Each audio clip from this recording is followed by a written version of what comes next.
Bonjour Pascal. Bonjour à vous. Vous avez créé le personnage de Carmilla. Qui c'est? Comment il a été créé ce personnage et qu'est-ce qui lui arrive? Je n'ai pas créé en fait, c'est une adaptation d'un roman de Sheridan Le Fanu qui traite de vampirisme et j'ai voulu faire un lien avec l'anorexie, un lien entre l'anorexie et le vampirisme. Mon prochain album d'ailleurs est sur l'anorexie. Donc voilà, c'était un lien à travers en fait ce qu'on peut découvrir aussi dans un centre psy quand une personne est touchée par l'anorexie et qu'on on la met à l'intérieur d'un centre psy, on la soigne avec des anxiolytiques, des antidépresseurs. Cette personne change et elle devient pratiquement comme une vampire, on la reconnaît plus.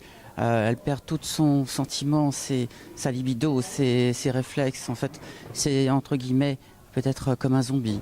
Ah d'accord. Mais en fait, le roman, vous l'avez adapté ou vous l'avez complètement revisité finalement à travers ce thème-là? Effectivement, pour ceux qui ne connaissent pas l'histoire de Carmilla, bien sûr, là je divulgue en fait ce qui est intéressant, c'est de montrer, ces deux jeunes filles amoureuses et qu'à la fin, enfin voilà, j'explique, tant pis. L'histoire, c'est qu'on s'imagine que c'est une histoire d'anorexie, en fait, c'est une histoire de vampirisme.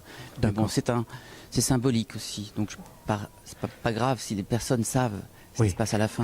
Voilà. C'est un one shot ou il y aura Non, je suis incapable de travailler des albums à suivre. Car ça demande trop d'attention pendant 4 ans, 5 ans. J'aime faire une année un album, pas plus, sur une seule histoire.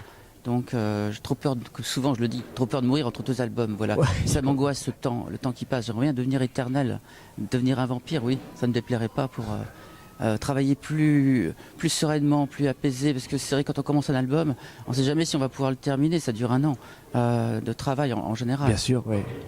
En tout cas, il est sublime, c'est une vraie réussite.